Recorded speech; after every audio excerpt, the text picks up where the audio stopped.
All right, welcome to America This Week Monday edition. Hey, Walter, how's it going? You're still in Washington, I think. No, I'm home finally. You're home. All right, excellent. I got home. That's right. I recognize the painting. The painting, yes. The doomsday painting that sits over my shoulder, whose title I still can't remember, but it basically represents ecocide, the end of our ecosystem. So people who note that it's a little depressing don't really know the whole story. Anyway, I bought it through an art dealer. I didn't really know what I was bringing into my home. Okay. Is it giving you bad or good vibes overall, would you say? It's kind of a worst case scenario, and I'm a worst case scenario kind of guy. See, what makes me happy is waking up every day and the world is still there. I'm like, yes. Well, I mean, that may not be true for too much longer. Boy, has it been weird. Look, today, this Monday has been the 2-week anniversary of the inauguration. I just can't even remember if it's going to be like this for 4 years. This is the best reality show in the history of television. and can we just not take a position on any of this stuff and just appreciate the sheer scale of what's happening and the freak out? That would be like taking a position on a volcanic eruption while it was still happening. Exactly. There's no way to sort through good idea, bad. I mean, I have a general thought about whether some of these things are good or bad, but there's no way to sort through the entire rubble of whether all the things that are being canceled are bad things or good things. But they're just, for starters today, the United States Agency for International Development, better known as USAID, and we'll get into what USAID really does and what everybody outside of the United States knows that it does in a little bit. But basically, I guess Elon and Trump just ate it today, shuttered it, and this is one of the weirder things I've ever seen. So the Democrats are actually rallying. They held these huge rallies outside the USAID building today.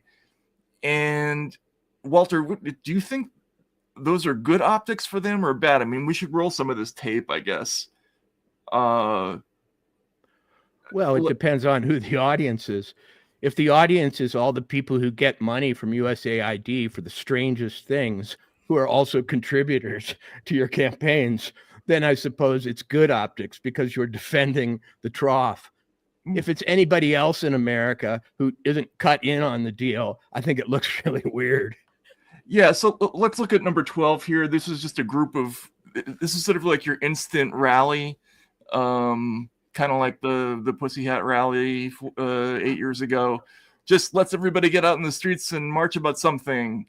I'm going to go ahead and guess that most of these people don't know what USAID does. I'm gonna guess that there aren't a large number of minorities in this group either.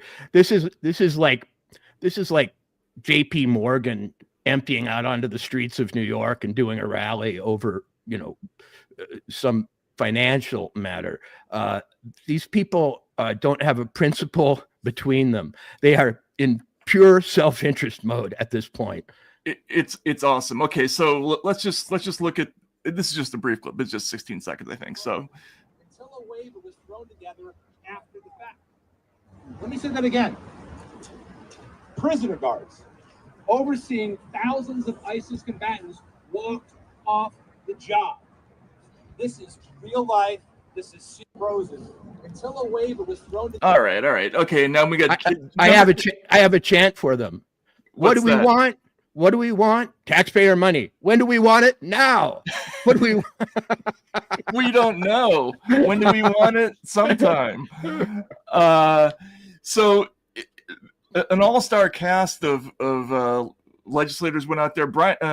Jerry Connolly from Massachusetts, who very memorably called Michael Schellenberger Mr. Schellenbeck in our hearing repeatedly, had that same scarf on,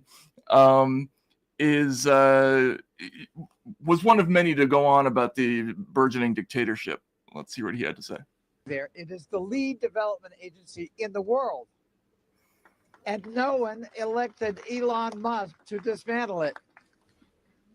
We are going to fight in every way we can, in the courts, in public opinion, with the bully pulpit, in the halls of Congress, and here at AID itself.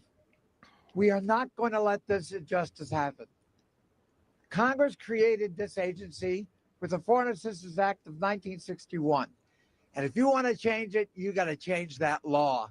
It is a matter of statute. It's a matter for Congress to deal with, not an unelected billionaire oligarch named Elon Musk.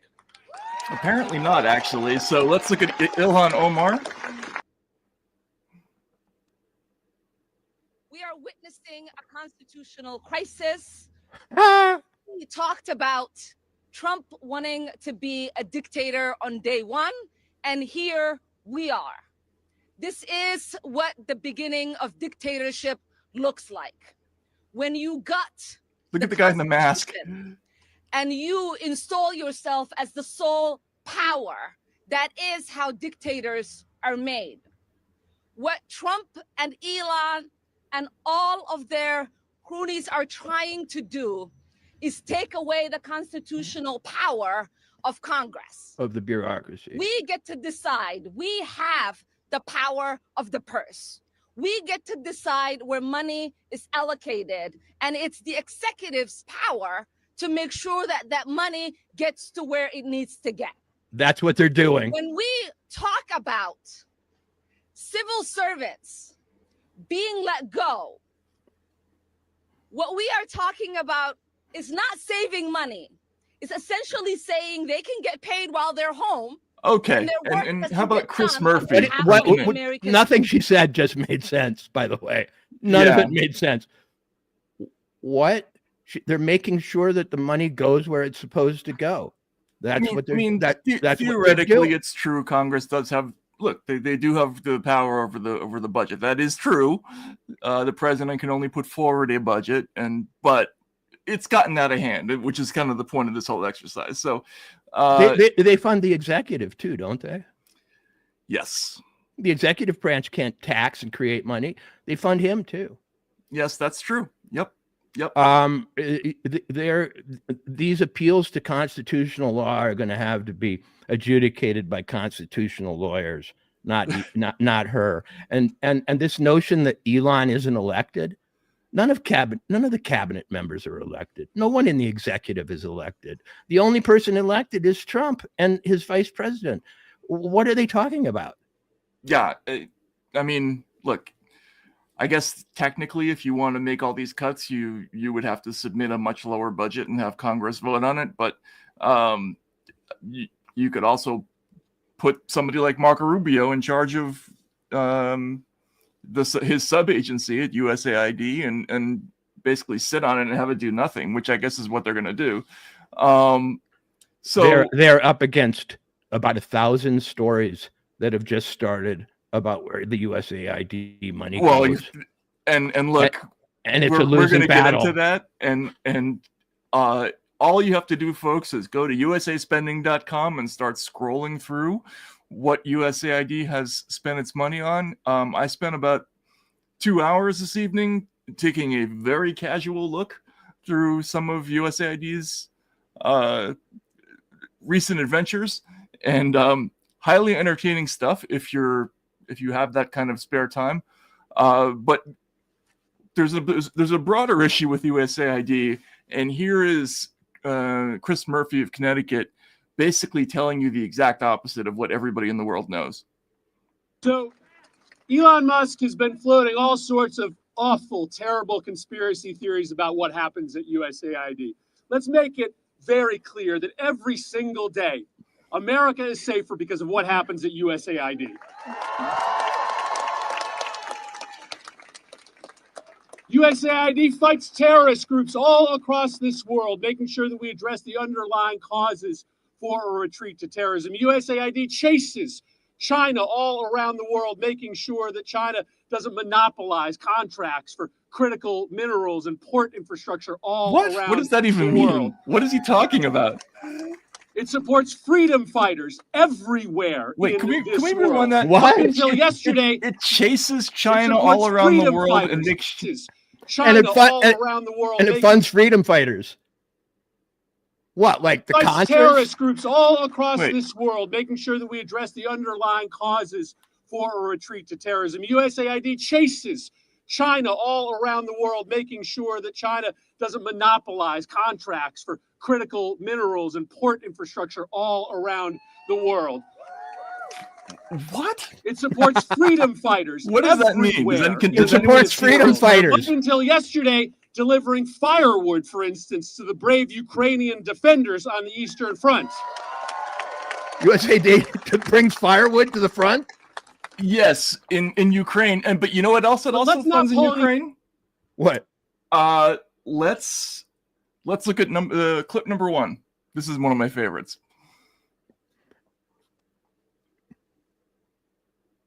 As you are all aware, there is a war in Ukraine, and the collections that you will see today have been created under the cyber attacks and the sounds of air raid sirens. These collections are and will continue to be a piece of history, symbolic of the resilience and courage of Ukraine and its people.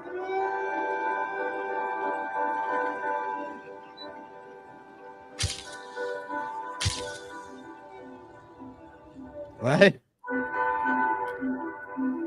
Ukrainian resilience through fashion. Every our action is inspired, but like our everyday life, what we are seeing, what we are feeling, what's going on in the world. This is made by Ukrainian artists, so this is like leftovers, like from jeans, old thread. Here in the shirt you see, this is like original seam, so it's not like made by us. This is like the parts of the parachute. My name is Ira. I'm 39 years old and I'm from Ukraine. Okay. So There's so much more of this stuff if you want it, like folks. So what if did you, how much did USAID lay on this project? This one I actually don't know, but if you want to see a humorous piece of tape about how much they spend, actually let's roll number 5, and this is the former DEI chief of USAID talking about how many billions with a B USAID spends every year. Okay. Partners, host country partners, to design from There we go. ledger. But just to give you an understanding, USAID obligates 35.91 billion with a B. Right? In fiscal year 22, and our fiscal year is October, so fiscal year 22, that's October 1st of 2021 to September 30th of October 2022. In 1 year, 35.91 billion with a B. In grants, that was 21.1 billion of that was in grants alone. From a total of new awards from an outlays perspective, that's 2,960 new awards. We are in the business of giving money, from an acquisition, from a contracts and grants, cooperative agreements, First of all, why government to government assistance? So that means that. What? Okay, Matt, wait, we gotta stop. Okay, go ahead. Yeah. You know this designation clown world? It barely covers it. First of all, she can't speak. I can understand all sorts of English being a creative writer. I can write in dialect. I have no idea what she said sometimes. I was translating into English as fast as I could. Secondly, grants. All these grants, hundreds, thousands of grants. What was she bragging about there? Just the sheer volume of grants? She's laughing. There was no content at all to what she said. It all had to do with magnitude. Yeah, we're not talking millions here, billions with a B. Right. So I watched this whole video and it got so weird. Folks, I strongly suggest what was the point of this video? What is its title? What is it's it? the 5 Ps of DEI, which is funny because there are no P's in DEI anyway. But she goes on to talk about how basically the structure of the speech is the 12 levels of identity. And yeah, what are 3 of them? I just want to know. Well, we can get to some of them. So let's hear her explain. I think this is number 6. I think. The 12th level of identity, my true love gave to me. This is fascinating. We're finding out about the theology of a religion we didn't even know existed. No, it's amazing. It's amazing. It's I think we got to turn the volume on here. Yeah. Where is it? Yeah. Okay. Mr. Producer, I think you got to hit the thing there. The volume? No. Not playing, huh? Interesting. Well, we'll come back to it.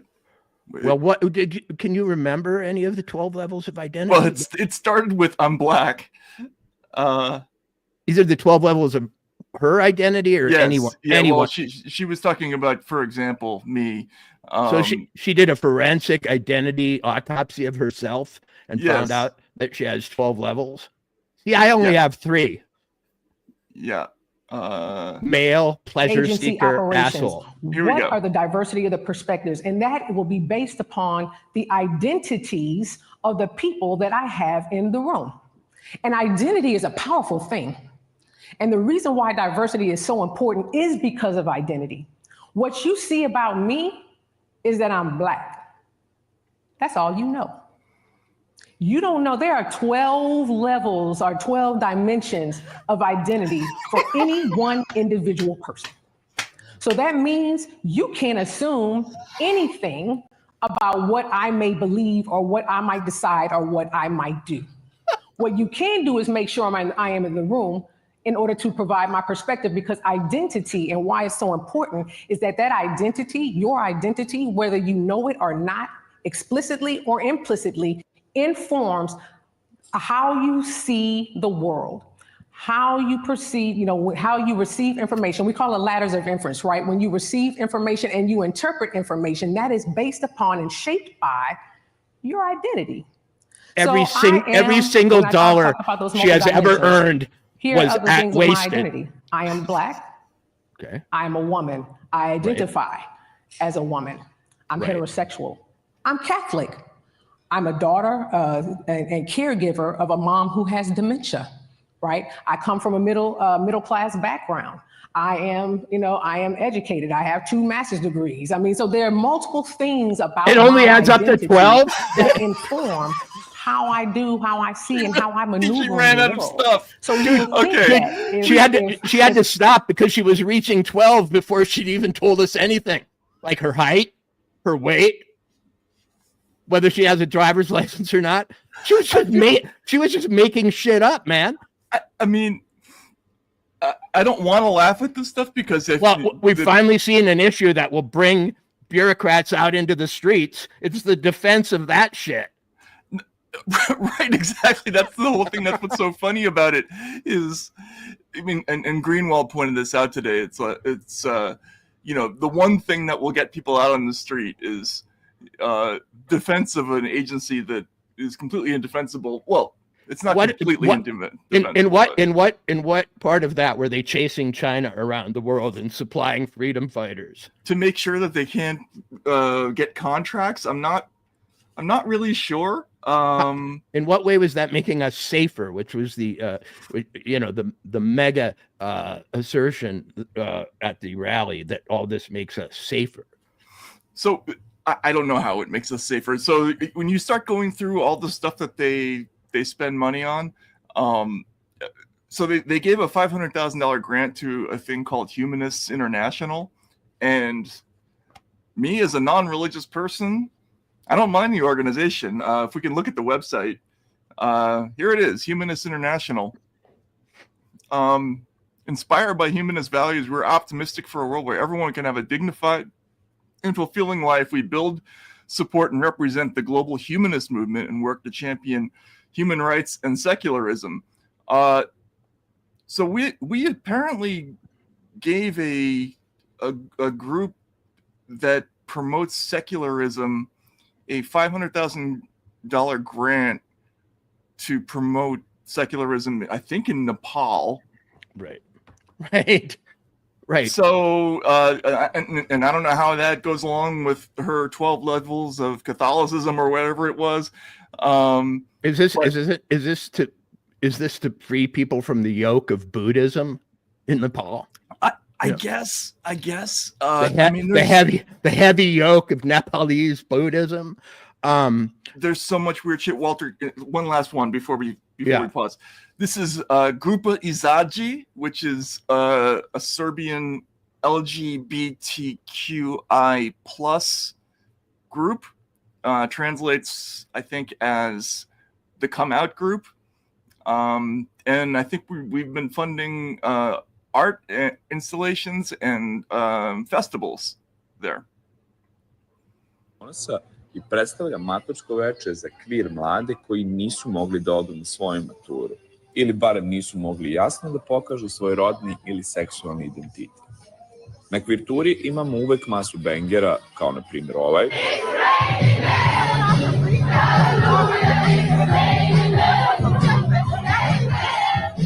Uvek predstavimo zahteve Novosadske nedelje ponosa. Tražimo usvajanje zakona o istopolnim zajednicama. What do we actually? There's just so much of this shit. I mean, it's endless. There's thousands of grants, and they made videos for a lot of them, which is really funny, actually. And I promise you, the video is the only thing they made. Okay. Because I want to break this down for a second, because I've been stewing about it all day. Number one, since when do you have to pay young people to party? Okay. That's a good point, actually. Since were they not able to party? Couldn't they afford their MDMA? Couldn't they afford their QCB? Couldn't they? What part of it? Their alcohol did we pay for? Since when, as I say, as a young group of people dancing at night need to be supported by the U.S.? Can't they do that on their own? So I vaguely remember stuff like this when I was in Russia. USAID was a huge funder of just stuff in Russia while I was there, right? Everything from, like, if you went to Kazakhstan and someone handed you a calendar that said privatization is good on it, it was paid for by USAID. Like, there was just stuff all over the entire former Soviet Union. Parties. Matt, here's I think the unexamined step in all of this. They keep saying we spent money on this, but I don't think we did. See, there were people getting money, and they got a lot of money. And what proportion of it went to the party, the free drinks, the videographer who, recorded the party? I would guess is a tiny amount compared to what went into the bank accounts. All you needed was headings. See, the biggest work these groups did was coming up with a grant proposal. Right. Then they just had to take a damn video of a party or make up some like Chinese calendars, like I get at the bank for free. That said something. They just had to show a product. Between what went in and what came out in terms of, events, products, etc. If war is any, if war, theaters of war are any guide, about 5% of it actually landed on the ground. If you're going to build a mile of road in Afghanistan, for example, which is the old, they applied the economics of war profiteering to peacetime. Okay. So in the old days, you had to promise to build a road or a hospital or a school or something in Afghanistan. And you got $500 million and you spent $50 million on the piece of road, and then the piece of road broke. Okay. Or no, it got blown up by us. Or got blown up by us. And somebody else got the new contract to do it.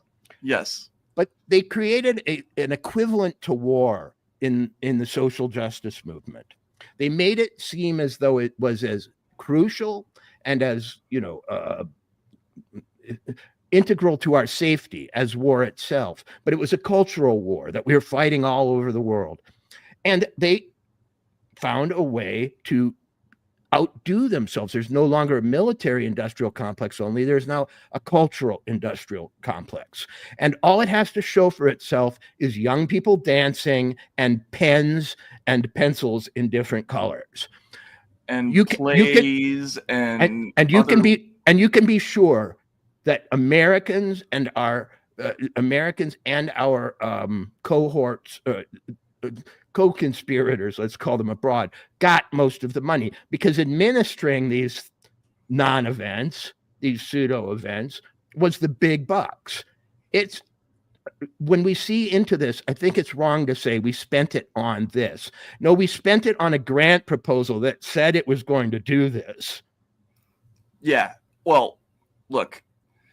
So if anybody's familiar with military contracting, what you described is absolutely correct. So that's the classic scam of, if you look at the SIGAR or SIGIR, right, the Iraqi reconstruction or the Afghan reconstruction reports where they went in and actually tried to chase down where all the money went, that was a very conspicuous, that was a common theme, right? Like, oh, we were supposed to build an academy for Iraqi police officers here, but it got blown up. And all that's left is this little pile of stones over here. But $77 million did get spent. But what's also interesting is the structure of those contracts. If anybody knows what a cost plus contract is, it's one of the great innovations in sort of modern Western democracies. Accounting, yes. So there's no amount of money that's appropriated. They just say, spend what it costs, and we'll give you a 7% cut for your profit at the end. So everybody's incentivized to spend as much as possible. Have you ever seen a champagne tower at a wedding? Yes. Where they pour champagne into the top cup and then it goes down into all the little cups. That's what USAID did. They poured the top cup full of champagne and made the champagne tower work. And it went down to contractor, subcontractor, best friend, friend's best friend, friend's best friend's cousin, cousins of cousins. Every little champagne flute in the entire world was full at the end. Because America and as the producer of the US dollar, the only real store of value in the world, aside from gold and some other things, America being able to print money has a problem. It needs reasons to print money. It ran out of reasons. They'd already built a giant military, supposedly served public health, and done all the other normal things that people will support their money being spent on.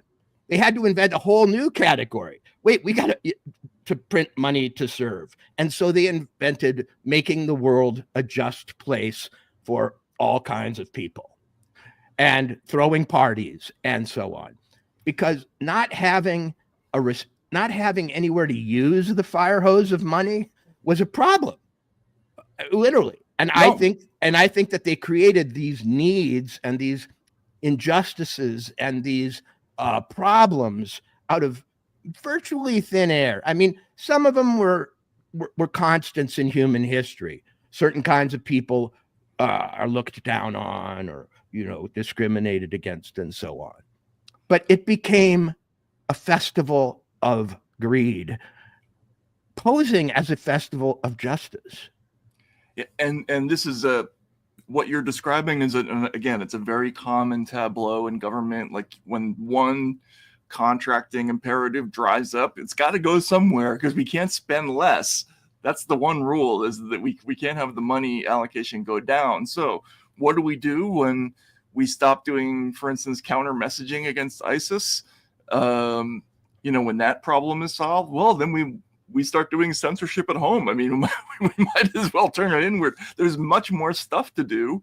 How much money do you think we spent on liberating women in Afghanistan before we handed their country back over to the Taliban? I don't know. But it was always a priority, and I know we spent a lot of money. We did absolutely. And if you listened last night to Elon's space about what they found in the USAID, treasure chest, one of the items was this scam of the Clinton Foundation to bring stoves to Africa. Okay. The Clinton Foundation basically, I think, bought, I don't know the details, but they bought $100 stoves and they probably charged $6 for them. Okay. That kind of thing is what this is all about. Did you know that USAID had a skiff on board? They had a secure, compartmentalized information, whatever a skiff stands for. Facility. I think we got one part of that wrong, but that's all right. Yeah. But they had a need for an impenetrable, secure place to talk at USAID. Okay, so now we have to get into the nitty-gritty with USAID, which is that everybody in the world knows what USAID really except the people who pay for it. Except the people who pay for it. I don't have it in front of me. Maybe mystery producer can look up for us something like Cuban Twitter and USAID. But basically, any spy in the world who has run out of options and needs to go to the U.S. Embassy, knocks on the door asking for refuge, the first words out of that person's mouth are going to be, is the USAID officer on duty? Because, here we go. U.S. secretly created Cuban Twitter to stir unrest and undermine government. USA started Zunzeo, a social network built on text, in hope it could be used to organize smart mobs to trigger Cuban Spring. So USAID, smart mobs, yeah, it's part of this whole sort of umbrella of things that sound like democracy promotion, including like the NED, that have been slowly taking over some of the functions of the CIA, in some cases openly, doing a lot of the sponsorship of foreign media organizations, foreign political activists. This actually is probably the more legitimate funding stuff, if you want to compare it to the other things. But what's so interesting, Matt, is that this, which is a kind of Radio Free Europe or information operation to get people to be able to communicate outside of their totalitarian government, is adjacent to all this social justice stuff. Like, why should those two sorts of activities be in the same pot? It shows you, I think, implicitly to the common sense mind, that a lot of the social justice issues were just political subversion measures by another name. Or they were window dressing for other activities, right? I mean, could be. Yeah. Again, when I was in Russia, USAID would fund, they would fund TV announcements about how important it is to vote, or how great democracy is, and what it means to exercise your franchise as part of a free society. Meanwhile, some of that money was going to, politicians in the regions who were probably assassinating journalists and stuff like that. But we never heard about that stuff. Dude, okay. I'm going to spin off novels now and then from news items just to emphasize their absurdity. My novel is about a guy who goes over to Serbia just to hold a party for whatever it was, trans rights or LGBTQ. But really, he's an assassin. And the whole idea of the party is to attract a guy in the government who's living a double life. We know he has, he has a thing for other sorts of sexuality in a way that the Serbians just don't approve usually. So we bring him out to the middle of the party. Clap, bring him into the center to dance. Maybe we bring over like Madonna or somebody to like stir things up. With Rupert Izaji. And as he's finally getting his freak on, for the first time in Serbia, bam. What? He kills somebody, or somebody takes him out.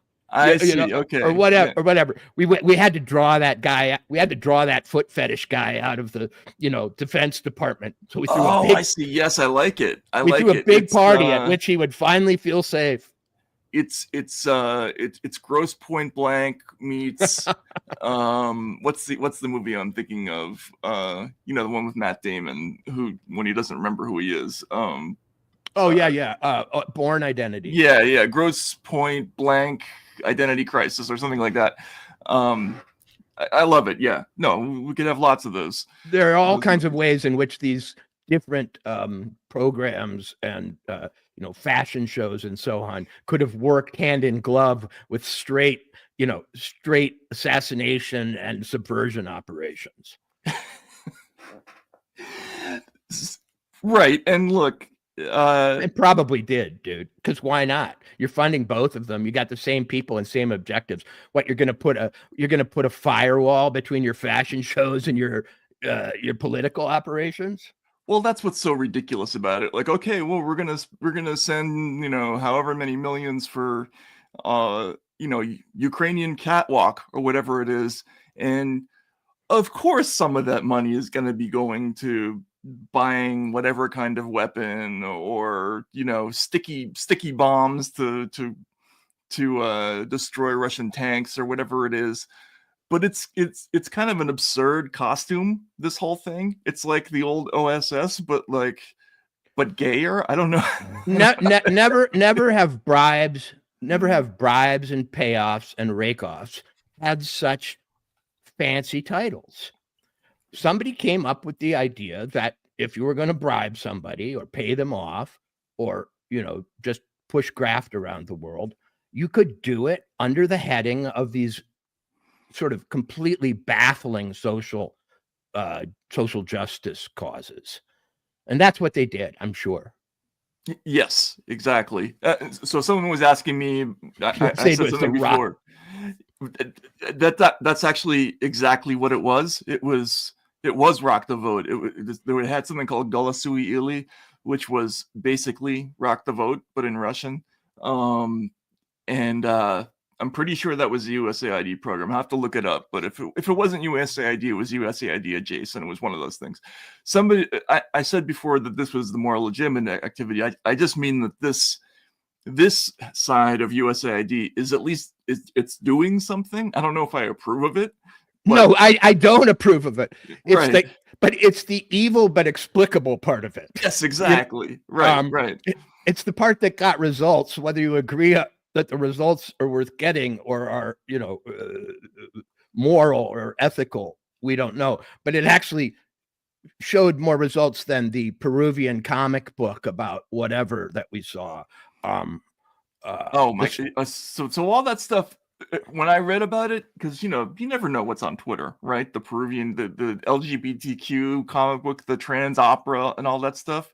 I thought, come on, that's ridiculous. There isn't really such a thing. There is such a thing. Those contracts are all there. But did they ever produce the opera? That's what I want to know. I could not find the opera, but let's take a look. So here, number 18. If this is your DIY, if you want to look up these kinds of things, just go to usaspending.gov. You type in USAID. You can use keywords to do cross searches. So if you want to look for LGBTQ or whatever it is, if you scroll down, you see that it's a State Department contract, but actually you have to go a little farther, I think. Even more. Yeah, there. Oh, you missed it. Here it is. To cover expenses to produce a tailor-made comic featuring an LGBTQ plus hero to address social and mental health issues. Look, it's just $32,000. Not the worst thing in the world, but that was like 10 billion of these things in there. But I'm going to submit that was a way to get money to an asset. in Peru. Okay. Yes, and they have lots of those too, right? I mean, we stumbled on some of those, and during the Russiagate thing, there was the Office of Net Assessment in the Pentagon, which is like a thing where you get $400,000 to write an academic paper that nobody ever reads, and you don't even have to write it yourself. You can get like some postgrad student in Bangalore to write it for you for $1,000, but it's really a mail drop for foreign intelligence assets, right? This stuff has the look of that kind of thing, where it's some kind of program where somebody's getting paid a certain amount of money. I guess if we look, there's probably a comic book somewhere, but that's Matt, I publish a newspaper, County Highway. We print it up and send it out to thousands and thousands of people. I could tell you that if they laid $32,000 on us, we could do wonders. Oh yeah. Show me the comic books. Well, okay, we should. How many millions of them are there? Don't just show me screenshots. I want to see the comic books in people's hands.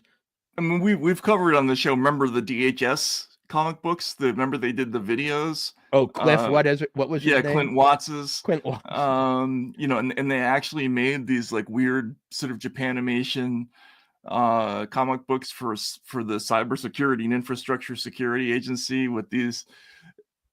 I mean, they actually produced this stuff. It had probably 12 people watched it, but they're like full blown videos about the danger of misinformation and how it's going to result in things exploding and stuff like that. All true, all existed. There's another one, and this one I thought was just remarkable because we remember this was such a big issue in the campaign last year. Kamala Harris being asked if she was really the border czar and everything, and what they were really doing. Remember how she kept talking about how we're going to address the root causes to prevent migration? So it turns out there are millions of dollars in appropriations for things like, and look, I don't have anything against this in principle, but LGBTQI plus transgender programs in Honduras and Guatemala. But Matt, that you have to number 20. We can put that on screen. That you have to preface that with "I don't have anything against it" is the essence of the operation. They put it under the headings of things so outside of criticism, in which you're practically committing a crime to be against it. That it's the perfect cover. No, it is, and if you read down in this article,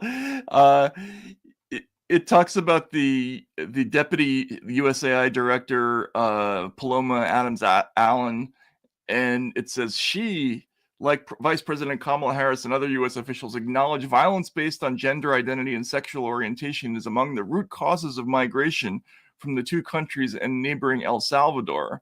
What? Migration is a human right. Folks are allowed to migrate, but what we've discovered, particularly with the LGBTQI plus population, is that, not surprisingly, violence against this community is a driver. So I guess the idea is that they're going to make being transgender more acceptable in Guatemala. So they won't migrate here? So they won't migrate here, which is such a mind fuck. Like, when you think about it, it's just it's so weird. And it's so made up. It's so made up. Like $2 million for that is kind of a lot of money, I think, in the next 5 minutes, Matt, you and I could come up with 10 irreproachable, ironclad, absolutely just defense of intersex reasons to get $50 million. They would all be located somewhere here in Montana. It would have to do with the fact that the national parks are not as friendly to LGBTQ people as they should be. So let's come up with a foundation that makes the national parks especially friendly to intersex people. I don't know how they aren't friendly, but they didn't demonstrate that it was a root cause either. They just asserted that it was. I mean, imagine if they had said that. Imagine if she had come out and said, we don't need more people on the border with rifles.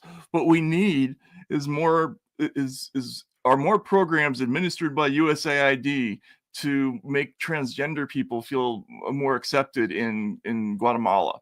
But here's another instance of more than perverse incentives. So for Kamala, borders are, the worse the border is, the more money that needs to be sent to these places for intersex rights, because that's what's driving it. So America, if you want to reduce migration, you've got to go to the root cause. And the root cause is this bizarre thing that we can't demonstrate really drives migration. What team of sociologists from Johns Hopkins was down there for a few years figuring that out? They just say stuff. It's impossible to verify any of this. It's unfalsifiable social doctrine used to route money to places where their cronies are picking it up. I mean, and it just goes on and on. I'm going to send this to mystery producer as we talk here. Like these agencies are all over the place. Like they have one called Being LGBTI in the Caribbean, which is BLIC for short, and we fund those folks as well. There's just... so America basically decided that the sexuality of the world was going to be and changing it was going to become a major state objective. When was that decided, and how was it adjudicated? I just don't remember. Yeah, I don't remember this either. I mean, again, when I lived overseas, USAID was democracy promotion, right? And that's what it did. And basically what it was a vehicle for getting money to people who we thought were on our side politically.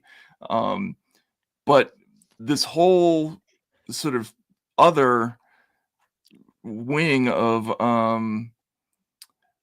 contracting has just sprung up recently. I guess it's just a new teat to suck on. Well, of course it is, because they ran out of other teats, but they've got a lot of milk to get out of their body. Right. So poke in and build new teats. What was weird about that was the admission, and of course they don't care about consistency and logical consistency, that the only reason they're supporting LGBTQ is not human rights, but to lower the immigration into the United States. Oh, that's why you're doing it? Yeah, I mean that's pretty weird. As a tactical way of reducing immigration. And then there's this whole. I would be insulted. I would be insulted as an intersex person there. You just don't want me to go. You just won't want me to go to the United States? Yeah. Why don't you want me to come? Yeah. To the U.S. That's the only reason you care about my problems, so I don't emigrate. It's baffling. And look, I know we focused a lot on this one particular issue. This is the thinnest of slices of the USAID pie chart. There's just tons of stuff in there that is so strange, and some of it isn't strange. Some of it's just outright, just raises questions. Okay, so we're going to start hearing a lot about USAID funding. You know what? We're going to start hearing a lot. Viral research. Go ahead. We're going to also start learning a lot about who actually cashed the checks. We're going to learn a lot about the corporate structures that were used to take the money for whatever cause and whatever tortured reason and put it somewhere. And we're going to start to learn about the banks that rerouted it, because all we're seeing is the faucet. We're not seeing the sewer lines and where they end up and dump out. And that's the part that the people in the street in Washington want to prevent from happening, because they know the black book has been found. Yes, exactly. And so let's look for instance at number 19. This is, if you might recognize that website, the Eco Health Alliance. These are US. How dare they put monkeys on it? I mean, infected monkeys. Yeah, exactly. So if you scroll down a little bit, it talks about how it's USAID funds for programs: predict, respond, identify, and prevent. Folks, I apologize, I haven't had a chance to look at what those programs are all about. But they left out the create step. Create, right. Predict, create, predict. Easy to predict when it's you doing it. Yep, exactly. So, and then look at this. EcoHealth Alliance works at the leading edge of this field by building local capabilities and testing high-risk wildlife in Bangladesh, Cote d'Ivoire, Republic of Congo, China, Egypt, India, Indonesia, Jordan, Liberia, Malaysia, and Thailand. So, look, we're going to hear a lot of stuff about sort of chimeric viruses, coronavirus research, even obviously EcoHealth Alliance is the big name between sort of linking Anthony Fauci and gain of function research, and it's the middleman organization that has yet to answer questions.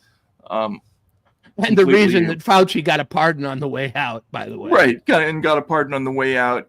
So, yeah, so I mean, this is the Peter Daszak organization, and that's why we had all these people out in the streets today, because this is just the beginning. I mean, I was just thinking about the sort of legend of Pandora's box. Hacking USAID open, and they're already, the public is going to be reading every day now about some stupid fucking thing that we've been funding. They're going to have a whole list of stuff, of programs that they're cutting off, and because they're being cut off, we're going to get to learn about them. But we've only heard about mainly the funny stuff so far. I mean, funny is kind of a weird way to put it. But as it gets to be more nefarious, I think this is going to be. I think people are going to be mesmerized by how unbelievably ridiculous and out of control the American government as a spending machine was over the years.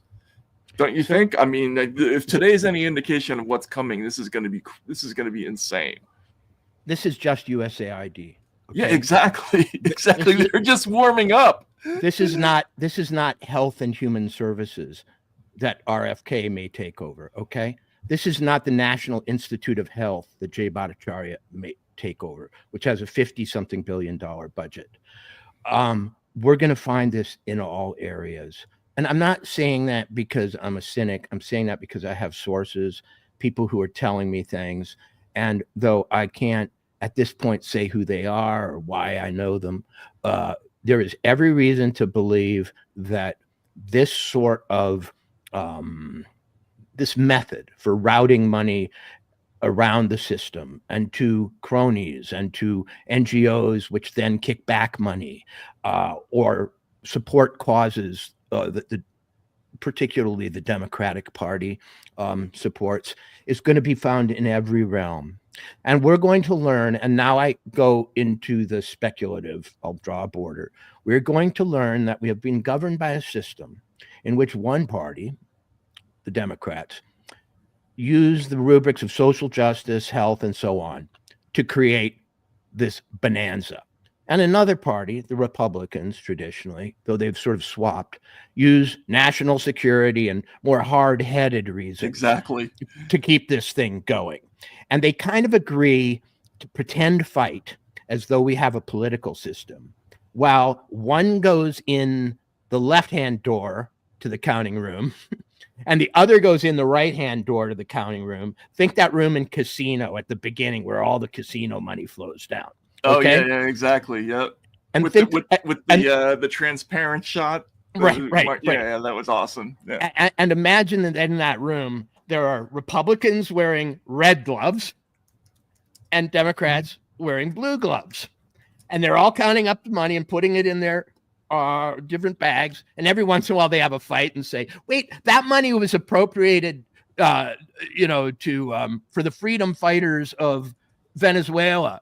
And they say, yeah, no, it wasn't. It was appointed for the LGBTQ dance parties in Venezuela. Well, they were the same thing, and then they fight over it a little bit. But they keep the ratios, and then they switch off. Like you're the 60 and we're the 40. Then under the next presidency, you'll be the 60 and we'll be the 40, and we'll yell at each other. And that's going to be called the American government. It's just the back room, and let's watch that scene. Just it's only like a minute long. The count room.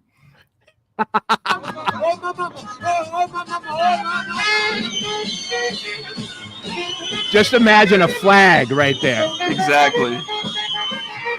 Who could resist? Anywhere else in the country, I was a bookie, a gambler, always looking over my shoulder, hassled by cops day and night.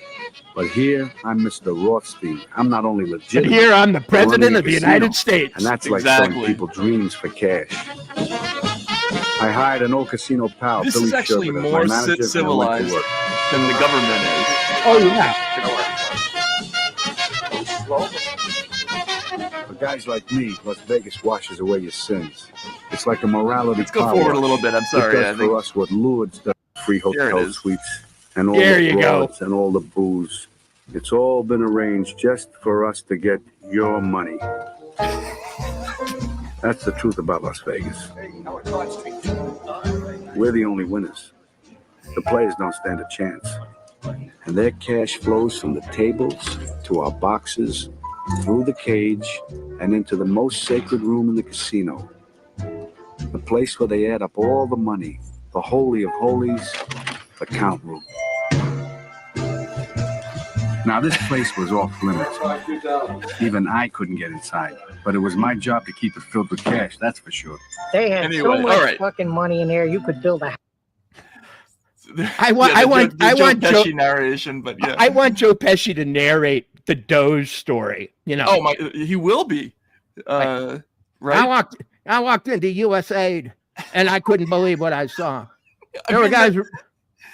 That's what this week is. It's Joe Pesci going up to the USAID administrator with the pen. But the story I loved was when Elon somehow broke into the room where the guy at the Treasury Department has the master computer. Yes. Like you knew it existed. It's like a Bond movie. Oh wait, there was a room where one guy had the job of just pressing the button that said send check, send check, send check. He's probably been in there since 1959 or something. And the like guy that. put up some kind of fight apparently. Like Bartleby the Scrivener, he wouldn't get out, and then he had he resigned in protest or something. And I would I would prefer not to. Or is that what he said? The idea, here's the thing about going to Washington. It personifies processes that you thought were just big processes. But then you find out, no, there's a guy in a room with a laptop who runs the disbursement of the U.S. Treasury. And he just goes down like email lists where you go like, delete, delete, delete, send, send, send. And he never disobeys. That's what was asserted by Musk, that no matter what the guy is told to do, he doesn't have the ability to say no. I mean, it makes sense, doesn't it? How else would you imagine government working? There is a control room. Can you imagine what that guy's seen over the? I mean, it would be like watching Pornhub, 5,000 hours a day for years on end. You would get inured to it after a while, I would think. So I asked a serious question in Washington of someone, a source, who I will characterize as a longtime intelligence agent, and that could be proved. In other words, I could prove that to myself. And I said, when people know about corruption at this level, they're dangerous, aren't they? I mean, they could blow the whistle. Why aren't they? How do they keep them in line? And this person said to me, they have to be blackmailed to get to that level. So I heard the exact same thing last year, probably by somebody in the same as your person, but go ahead. Right. Yeah. And they said that in China, where everything is better organized, the CCP actually has like schedules or menus of the kind of blackmail you have to be susceptible to rise to certain levels. Like, so no, it's literally like 2 16-year-olds on film, non-consensual sex. That will get you here. Right. And the intelligence agencies and so on of China have specified what sins you must be committing in order to rise through That's the pyramid. fantastic. It's like Jimmy Johnson's NFL draft value chart. You can figure out exactly how high you can rent. Like, I'll trade you two pedophiles and a child murderer, and you trade me what? Like, what would be the equivalent of that? Anyway, but that's the idea, right? Is it's like a formula for how right. How So in other words, if you're going to be the guy who's pushing sand on all the checks and knows where they're all going, it would figure, given the system that was described to me, that you might not be your own man by that time. Okay. And Walter, can I interrupt? Yes. Someone's suggesting that we watch Rachel's meltdown. How does the audience feel about that? Let's go. Can we cue up MSNBC? If it's a true meltdown, I want to see it. If it's a fake meltdown, we can, drop out early. Absolutely horrific tragedy. Oh. The day after that, Thursday, with rescue and recovery operations underway in the river, Trump shot another plane out finally of the occurred air. to the White House that maybe they should name someone to be the acting head of the FAA. Maybe there should be somebody in charge of aviation safety in America. There had been an FAA chief who was right in the middle of his term, but he had been threatened by Trump's top donor, Elon Musk. Musk had demanded the resignation of the head of the FAA, and so the head of the FAA resigned on Inauguration Day, and the Trump administration had not gotten around to replacing him. I'm done with Rachel. This is the same old bullshit, Rachel. Yeah. You're going to have to up your game. Yeah, really. I mean, come on. You got to do better than that. Yeah. The FAA, I'm sure they were sitting there going like, I see two blips on a screen. They're approaching each other. They're both aircraft. Where's the head of the FAA for me to get authorized to call one of them and tell them to go in another direction? Oh, wait, there isn't a head. Oh, well, I guess I'm going to let them crash into each other. Yeah. Yeah, I don't know about that. I think she's got nothing. I mean, this is one of the amazing stories of this week. Is they've got so little to work with. The messaging paralysis over there is like nothing I've ever seen before. I mean, and the gatherings of all these people in front of USAID in outrage is over an organization that people are probably throwing things in anger as they find out about this stuff today. I mean, they pay their tax dollars. Nobody wants to hear that their tax dollars are going to pay for, no offense, nobody wants to hear the tax dollars are going to pay for, Serbian dance parties and intersex, orientation in Honduras.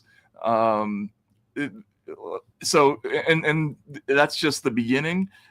So to be organizing rallies about that, tells you that they don't know what side of anything to be on. Well, you know what, Matt? Mm-hmm. Okay. Someday I will really unpack the 2 weeks I spent in Washington because I went there as a virgin. Jimmy Stewart was a hardcore cynic compared to me showing up in Washington the day before the inauguration. I saw things, I heard things, I felt things, I knew things and witnessed things that will probably be with me for the rest of my life. And the sum total of them was what they describe as the federal government is something we are going to have to start reconceiving of from the ground up. Because the thing we thought was a stage show, okay? And, the Frank Zappa quote about someday they're going to rip down the scenery and you're going to just see a brick wall at the back. It's a famous Zappa quote about democracy. Oh, that's interesting. I don't remember that one. Yes. God, I'm such a Zappa fan too. Well, have the producer look it up because that's what I saw. I saw the brick wall. And I was thinking the whole time, America is going to want its illusions back before long. Imagine if you just found out that your whole high school's sports program, every single coach, every bit of it was a scam to, I don't know, harvest blood or something from the athletes. Let's not use the usual sexual exploitation reasons.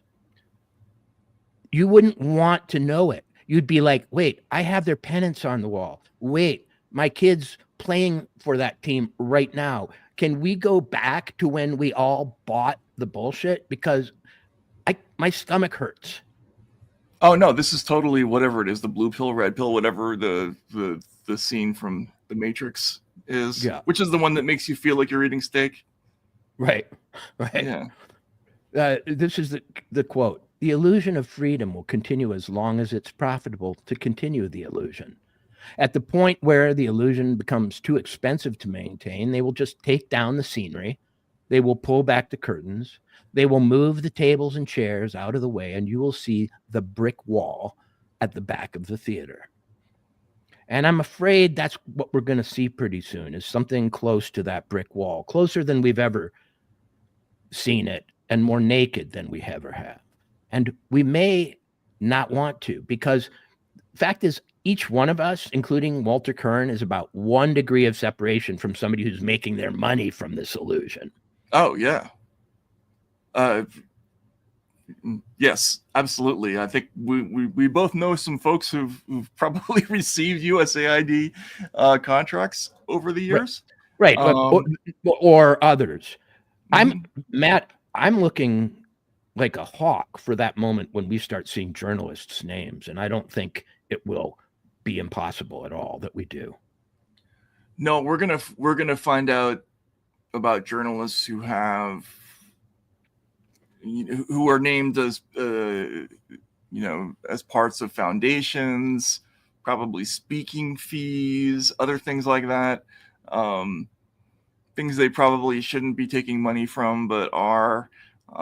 That's going to come out. I think that's because we openly sponsor media in other countries.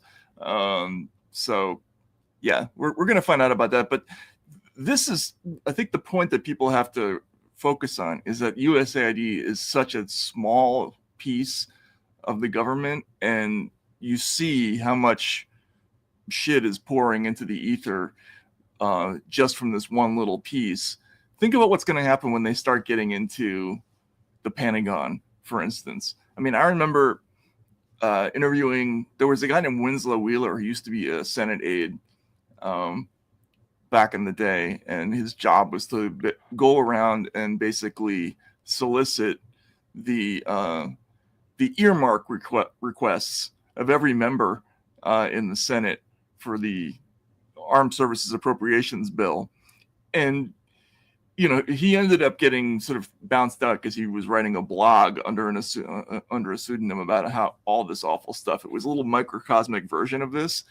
But the universe of earmarks, when people learned about that in the 2000s and they started finding out that senators were giving away, $100 million contracts for things to their pals, or a brown tree snake program in Hawaii that was going to somebody's uncle every year and that kind of stuff.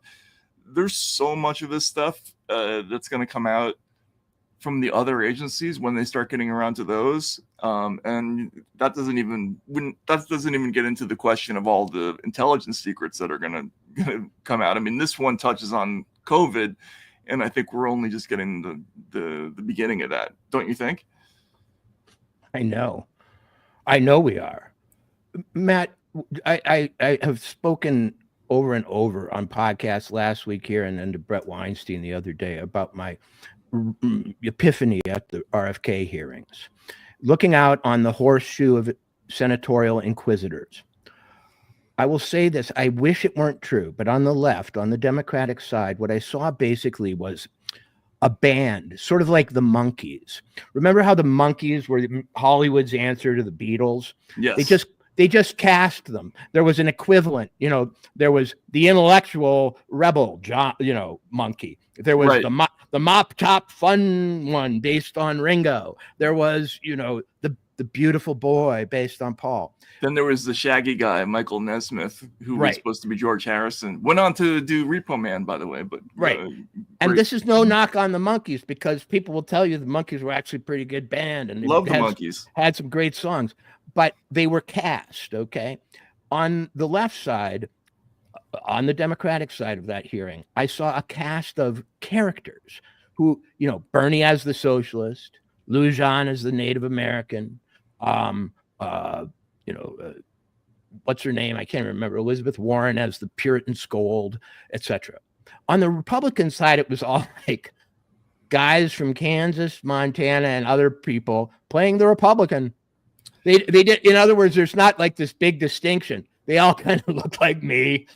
They were they were doctors or bankers, or Ron Johnson, who had some chain of, you know, stores or something. But the Democratic side is a very specifically, very calculatedly cast group of people who represent issues and groups and identity. Barney plays the old school lefty. Yeah. Barney as the finger wagging Marxist. You know, Elizabeth Warren as the Puritan. Carrie Nation updated. Get alcohol out of those bars. Stop that slavery. Okay. As the new. I'm sorry. Can we bring up something else? Because probably tomorrow or the next day, and we just heard that Susan Collins is going to vote yay on Tulsi. So there may be news starting tomorrow on all three of these nominees. But Walter, did last week's hearings at all remind you of the House Un-American Affairs Committee hearings? Oh my God. 30s, 40s, 50s, and 60s. I mean, like, will you say that so-and-so is a traitor? You know, that Snowden's a traitor? Why won't you say it? Say it, you know? My God. On the Does Democratic, no one watch the movies? Here's the RFK hearing on the Republican side. Mr. Kennedy, this is, you know, Steve Daines, senator from Montana. And none of this is literal. None of this is verbatim. Okay. Steve Daines. Mr. Kennedy, I'm so happy that you care about the health of Americans' children, because I do too. And food is a big part of that. And out in Montana, where we produce the best wheat, we're so happy to be a part of your movement. I invite you to come out to Montana and go fishing once you've got this job. I yield. Thank you, Senator. I'll come to Montana. Dr. Roger Marshall from Kansas, another Republican. Mr. Kennedy, you know, it's finally time that somebody took on Big Pharma and decided whether or not they're acting in the interests of our children. Whatever. On the other side, it was, do you support Trump? Yes or no? No, do you support vaccines? Yes or no? Vaccines have become the flag, man. We should all be wearing like hypodermic needles on our lapels to show our loyalty to the vaccine religion. That dude in the mask at the USAID rally, it's like, you're outside, buddy. I mean, the whole visible symbols of conformity thing is, it's like a religion. I mean, I don't even recognize this party that I belong to for years. Sometimes I want to watch the Bennett thing with you, because Bennett interrogating Tulsi, because it just reminded me the cinematic nature of, and the scorching sort of accusatory tone. How can it not remind you of the Whitaker Chambers hearings or whatever it is? It was crazy. It also reminds you of the Estes Kefauver, the mob hearings where they. Oh, well, that's true too. Yeah. You know, at the end of The Godfather. Yep, that's right. That's right. Here we go. Hang on a second. I would like to repeat my colleague's question to you. Thank you for being here. To answer these questions and for your service. Was Edward Snowden a traitor to the United States of America? Senator, I will also repeat my answer. He broke the law. You said earlier that you were offended by a question that my colleague from Kansas asked.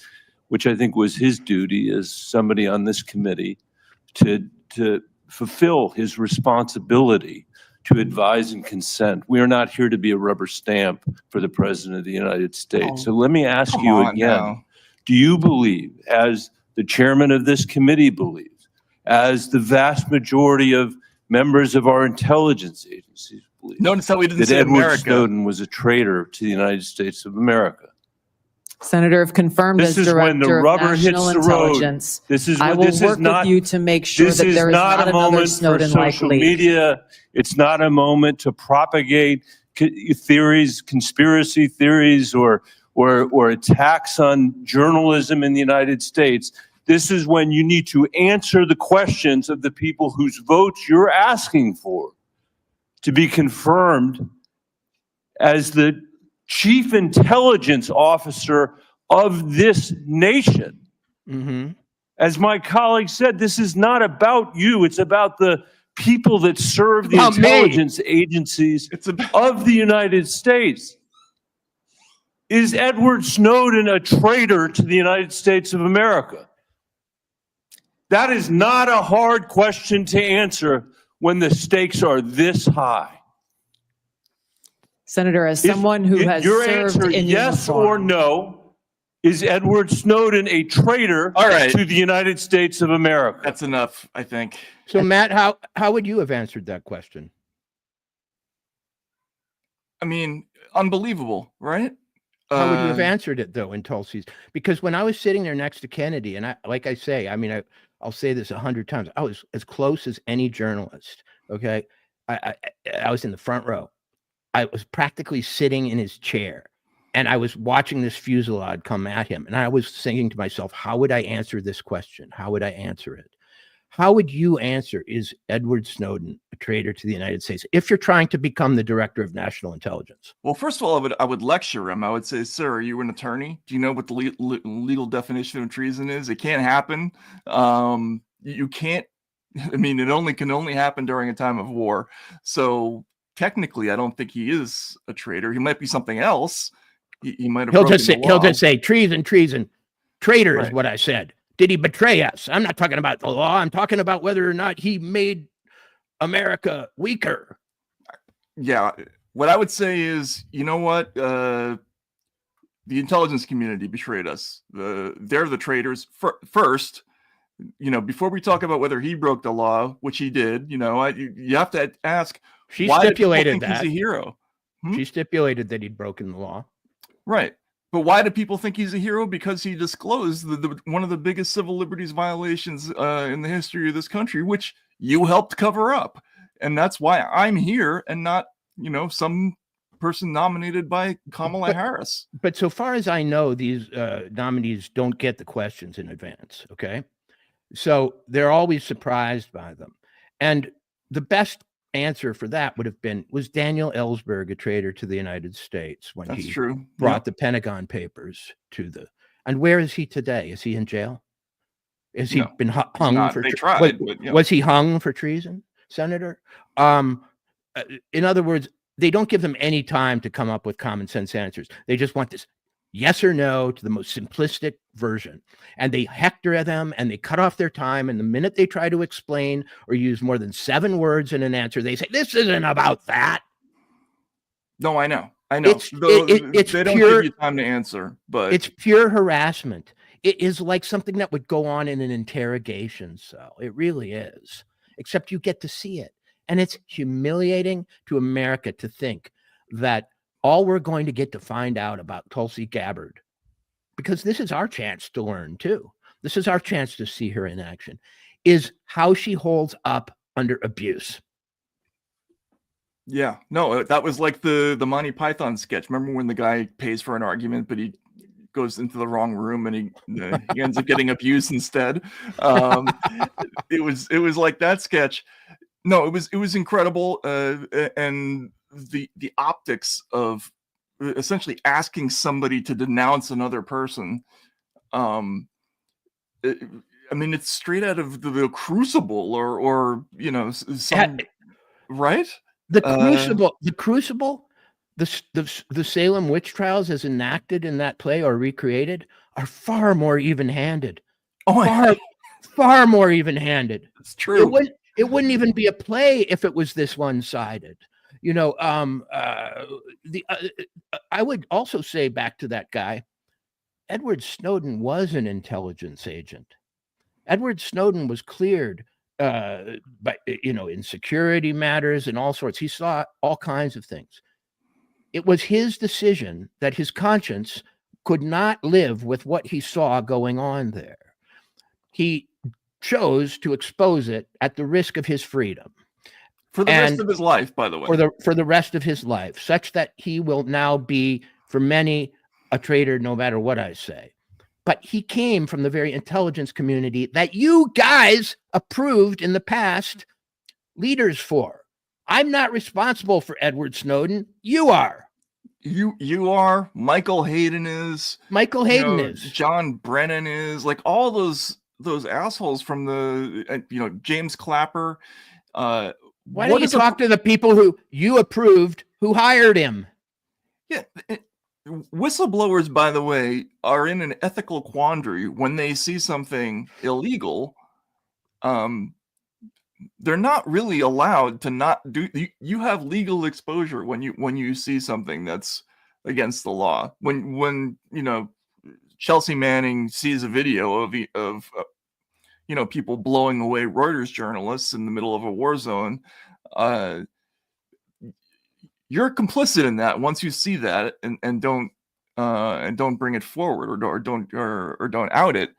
For somebody who's a contractor for the NSA to discover that we're collecting the communications of every American, incidentally, and there's a methodology for accessing those communications without their knowledge. Yeah, it would have been treasonous to not out that stuff. I think that's the better way to answer that question. Right. And so the other question is, what did Edward Snowden expose, Senator? Do you think X key score, the tracking of everybody's typing on their keyboards to use as a spying tool, is a good thing? But they never, ever get down to the substance of things. It's always just like you say, the witch trial, the McCarthy trial, McCarthyism, the Kefauver, are you a part of the Cosa Nostra, La Cosa Nostra? Yes or no? Right. Yes. And are you now, or have you ever been? Right. But we never get to discuss why anything happened. Yeah. Well, here's why I have some skepticism about vaccines because of X, Y, Z. They don't want to even get that information on the public record. Here's why Edward Snowden is a controversial character, because he exposed X, Y, Z, which to his mind was a worse abuse than him breaking his confidentiality agreements.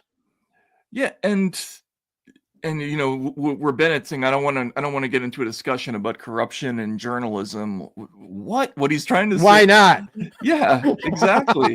What? Because those are sacred territories that we must not tread on. Yeah. What does he mean by corruption and journalism? Does he mean people who aren't Kendallanian, essentially? I think that's what he's talking about. He's talking about Glenn Greenwald, basically, right? And Laura Poitras. What's so odd about the Snowden thing is that one of the people who brought it across, I believe, was a Washington Post reporter who used to be on the newspaper at Princeton University when I was there. His name starts with a B. I can't remember it. He was part of the group that received the Snowden revelations originally. Okay. And he is in every other way one of the big defenders of the deep state, but he agreed to be part of that. He was a bona fide Princeton graduate, Washington Post approved guy. He never seems to come out anymore on this stuff. Well, wonder why that is. Yeah, that's interesting. While we're talking about whistleblowers and USAID, though, friend of the show, John Kiriakou, gave an interview today. Had some interesting things to say about what USAID was up to in Afghanistan. I think this is worth listening to. Hang on a minute. Here we go. I went to Afghanistan to do a study on the heroin poppy crop, and I'll tell you, nobody liked it. Afghanistan used to be a net. Hang on a second. For people who don't know, John Kiriakou is a CIA whistleblower who went to prison for 2 years, wrote an excellent book about it. I encourage everybody to look it up. He went to jail. He's the only person who ever went to jail for the torture program. He went ostensibly for talking about it, although actually the facts of that case are very much unclear to me. Anyway, CIA whistleblower, did time in jail, now talking about USAID. Afghanistan to do a study on the heroin poppy crop, and I'll tell you, nobody liked it. Afghanistan used to be a net food exporter, and as soon as the U.S. takes over, they're producing 93% of the world's heroin. That's right. I'd like to know how the fuck that happened. I get to Bagram Air Base, and I said, I'm going to need a helicopter to Lashkar Gah. We get down there, and it's a god-awful place. But man, I'm telling you, as far as your eye can see, all there is poppy. So I make an appointment to go to this DEA secret site, and they were like, you're in over your head. There are very powerful forces that want that poppy to be cultivated. And I said, why? It's 93% of the world's heroin. And they said, because almost all of that heroin goes to Iran and to Russia. And we want them to be addicted to heroin. It weakens their societies. I'm writing all this up. And Carrie's like, nah, we're not publishing that. And I was like, they got to him too. So yeah, he talks like that. They got to him, et cetera, et cetera. But he's talking about a USAID situation in Afghanistan, and this is why the world is laughing about the consternation about the end of USAID today, or the ostensible end of it, because in every other part of the world they know what USAID is. So, except our part of the world where we fund it. Right. So where we're told it consists of chasing the Chinese around the world, making us safe, funding freedom fighters, and addressing the root causes of migration or something. By the way, the reporter I was talking about was Barton Gelman. At the Washington Post. Let me say something more about conspiracy theories in general and that term. Having spent 2 weeks in Washington among people who were, pretty high up, not necessarily in the government, but in journalism, intelligence, and the incoming crew that wants to be in the administration and so on. I'll tell you something. You out in the bar in Toledo, Ohio, or Iowa City, Iowa, think that you're a big conspiracy theory guy. You are nothing compared to the people in Washington. The actual people inside the government spend 8 hours a day trading conspiracy theories with each other. It's true. It's true. Some of which they've made up to flush out other people. Some of which they all agree on, even though when they show up at a Senate hearing, they'll pretend they've never heard of such a thing. Washington works on, and it runs on two things: mass amounts of fiat currency, number one, and the ability to distribute it. And number two, gossip. Gossip, yes, injurious gossip. Gossip about why people aren't who they say they are. Washington doesn't go like this. I heard that guy's a really good guy. I hear he's true blue and has great values and is way more honest than people realize. That's like finding a four-leaf clover. No, you won't. It's never like that. It's like I heard that guy fucks his dog. No, here's stuff I've heard. Mm-hmm. That guy was a guard in Abu Ghraib, and he is only kept around because they have leverage. Official pictures of him participating in torture, and now he's got this high up job. And you hear stuff like that all day long, and you think, man, I couldn't have even made that up out here in Montana. I could go across to the bar where the the guys think they really have some dope from their military careers or some of the contracting they've done or the time they were in Saudi Arabia working in the oil fields and saw stuff. But you believe me, guys over at the Mint Bar, you have nothing on the people having drinks at the Heritage Foundation. Walter, how many people have you met in Washington who fit this general description? They're past middle-aged men softening around the middle who didn't stop playing Risk until they were 39 years old, and drink too much. When I got to college and I saw people playing Risk, I was like, they all have something in common and I don't want to be around them. And then I realized later, these are the people I'll be reporting on. But I want to add this. The most of their outrage about conspiratorial thinking is completely feigned. They love it more than anyone else on earth. They actually survive on it. That's how you hold your position. That's how you get the guy above you out of the job so you can get into it by asserting that he's a member of a conspiracy theory. You in Washington on any given night, if you go to a bar within like half a mile of the White House or a mile of the White House, we'll hear this: so-and-so's a CIA agent. So a reporter, a politician, somebody, they're a CIA agent. Then the next night you'll hear somebody say, who that person accused of being at one, say that the one who told you is a CIA agent. And you're like, either they both are. Right, yes. Or they're bullshitters, or they actually are both working for like French intelligence. I have no idea. But it could be either, neither, both. You have no idea.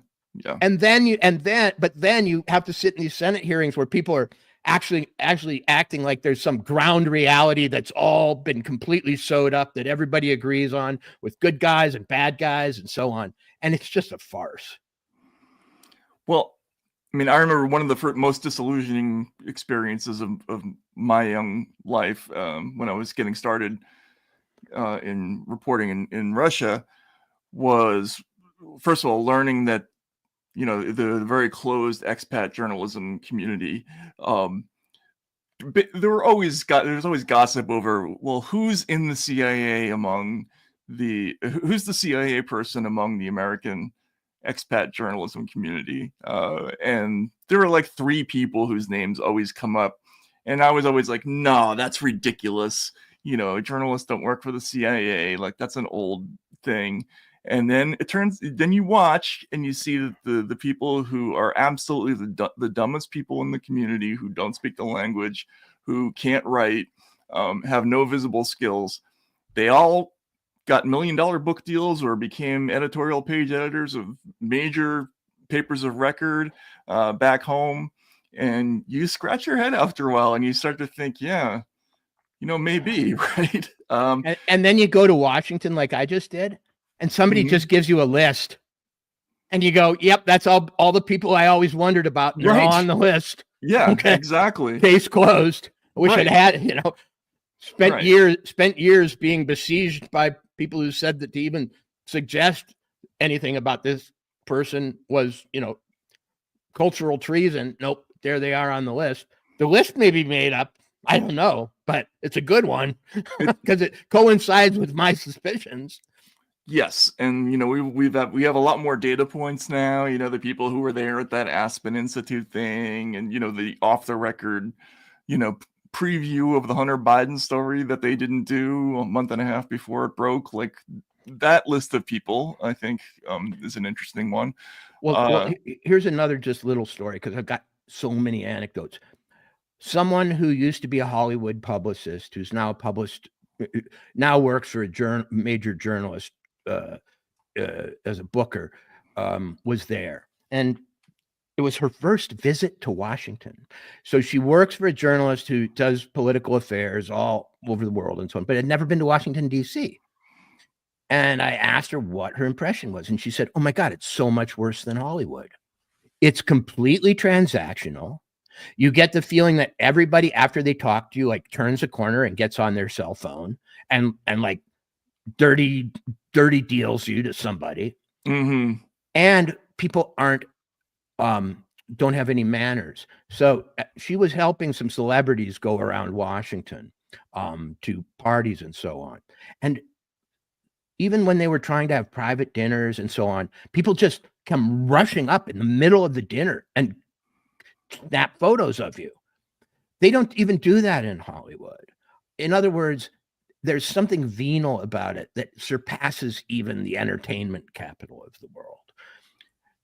People are always trying to get photos of somebody, and then they use that photo to suggest they're adjacent, they're best friends, and they can trade up with it. It really is a deep, dark place, I gotta say. Well, how many lunches have you had in DC that whenever I have a lunch or a dinner with somebody in DC, it's always in some place that doesn't have windows, or the tables are somehow cut off with barriers so that no one can see who's sitting with whom, or it's some kind of bar where there's a back room where you can't see in from the outside.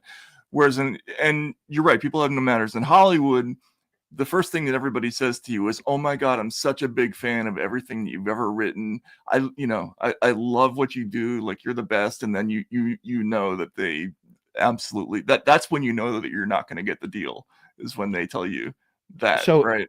Yes. In DC it's different. People just name drop. They're more rude, and the transactions, I think, must be more naked. I just don't. I haven't been part of that community. Is maybe it's because with the way journalists are supposed to operate in DC is the way that I can't do the job. Like, you're supposed to hold on to world-shattering information in return for being given little dribs and drabs of shit that are just barely stories. Right. Yeah. Oh, yeah, exactly. I need you to keep secret. Now, I'm on my satire hat. I need you to keep secret that there's an atomic bomb under Las Vegas that we can trigger at any time, okay? But if you can keep that secret, what I'll tell you is somebody spent $5,000 they shouldn't have at the Department of Commerce. And you can use that. And you can I'll use even that. confirm that on the record. Yeah. But don't ever talk about the atomic bomb under Las Vegas. It's the Bob Woodward school of investigative journalism, which is, I'll give you the full on-the-record interview about exactly how we got into the Iraq War. Off the record, I'll tell you that the entire thing was a ruse that and that we did it purely to advance, to create a government within a government that was completely unaccountable to Congress or any kind of oversight. On the record, we'll talk about the minute-by-minute tick-tock of when we really started to think about the ticking time bomb that could turn into a mushroom cloud. Like, that's the transactional way that the journalism works in Washington. But I just think all of that stuff that paradigm is gone now. Like, if they're going to do this and just dump stuff into the public, oh my God, how awesome is this if it continues? It's just amazing. So the first few days of Trump, when I was there after the inauguration, he apparently sat at a desk maybe 20 hours a day, or 18 at least, just signing executive orders and talking to people while he did it. I was like, wow, there's going to be live cams on everybody as they do their jobs. But we went from the most opaque administration in the history of mankind, on the history of the United States, so opaque that we didn't know who the president was, whether we actually speculated, I think reasonably, that sometimes it was a double, and to a guy who's like sitting at a desk 18 hours a day saying, now I'm going to make the Department of Education illegal. No, what's this next one? And here's all this stuff we were spending your money on. Rummage through that. So the reason, if I seem at all shaky or overstimulated tonight, it's that we have gotten more of the kind of news that journalists like us like in the last 2 weeks than we've had in 50 years, maybe. And we still haven't got up to the JFK assassination, UFOs, Martin Luther King. I'm told COVID. told Martin Luther King's going to be a big one, by the way. Really? Yeah. I'm told the Martin Luther King assassination is going to be a big one. We even got to the greatest hits, what we thought were the greatest hits. And I am overstimulated. I need 7 people with my interests, and I refuse to use AI, constantly scanning. Tonight my wife was down here and she was saying, Walter, did you know this? What's going on with the Kennedy nomination? Da, da, da, da, da. And I said, I'm trying to keep up with the USAID story. I'm trying to keep up with the tariffs thing. Did Mexico capitulate yet? Did Canada capitulate yet? Yeah. Did China cave yet? I can't report, okay? Because how do you report from the middle of a blizzard where you can't see? No, and they're making sweeping claims every minute, and there's not going to be any way. I mean, I always believe that you can't fully know what any story means until you've read basically all the key documents, and have at least a general idea of the landscape of what you're talking about. We're talking about thousands of contracts. Things are going to be made public that we only had line items to look at before. Now we're going to hear, internal stories about each of these things. The COVID stuff, it's alone. It's going to be a lifetime of work for a person like me or whoever it is. I mean, there'll be enough to keep journalists busy for a generation if they keep up at this pace. Now, what I'm really hoping is that whatever DOGE is doing, we know that there are congressional and senatorial committees that are gearing up to do staffer reports and to issue things, in the manner of inspectors general when they were doing their jobs. That way we can actually digest what's going on. Right now, though, there's no way we can't even. It's like we're just watching an event, I think.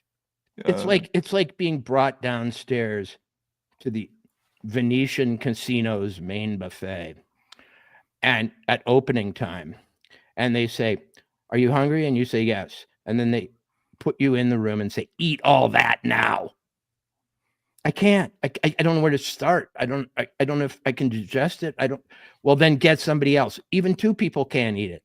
No. Here is my suggestion to the truth seekers of America, to the wannabe journalists, and it is absolutely sincere and good advice. And I really want you to hear it because I'm not joking this time. If you have a little bit of savings, if you have the means to get an apartment in Washington, D.C., or in its environs, and you have the motivation and the stamina to get into stories, think about them, read the documents, investigate them, and put them on Substack, say. Go now. It is a gold rush. America needs you. We will sort out your accuracy and so on by the usual methods. But we need about 10,000 more investigative journalists in Washington, and we needed them yesterday. I think that's right. I mean, I'd even be willing to put up some cash for some people to do some of that work, because right now, as you say, it's impossible. It's impossible to even keep track of all the stuff that's coming out. And remember, somebody just mentioned a lot of the COVID stuff has come out in alt media. See, okay, the problem with that, yes, that's true. But I've also already, 3 or 4 times today, been caught looking at documents that turned out to be fake. So it's kind of a minefield right now. I'm a little worried about making sort of grand pronouncements about some of the bigger stories. But as you say, we need it. If the people who are actually working in the media were inclined to do this kind of work, that's about how many people we would need to go through all this stuff, right? Yeah. I remind any of you, you don't need a journalism degree. You don't need any qualifications. You can, in 1 hour on the internet, find out what journalistic ethics consist of traditionally. I urge you to hew to those ethics. They will save you. I urge you to be skeptical and to realize you're going to be lied to 4 times out of 5.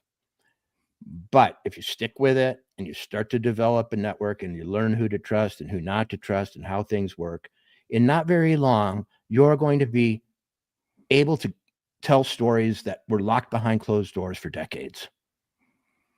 I mean, maybe we should start some kind of a site or something like that that's like crowdsourced, like a crowdsourced way of prioritizing or ranking the revelations and stuff like that. I mean, I just wouldn't know how to go about doing that at this point. I've never dealt with information coming out this fast. I mean, somebody jokingly said I'm pining for the days of the Mueller investigation. No, I hated that. I thought that was a nightmarish time for journalism. Waiting on with bated breath for bits of fake news is not my idea of fun. But something like this requires people to be sifting through just piles and piles and piles of documents and make phone calls and do all that stuff. And it's just going to be fascinating to see how all this plays out. And if they keep up this pace, because USAID, again, if they go into the Department of Education and then they start getting into the intelligence agencies, and they start telling us incidentally, like which programs, that have been black budgeted, they have those accounting rules that allow them to say that they're spending money on USAID or the State Department when actually it's going to the NSA or the Office of Naval Intelligence or something like that. That's actually legal for them to do. So maybe we'll find out who was actually getting what money. I mean, the possibilities are limitless. It's amazing.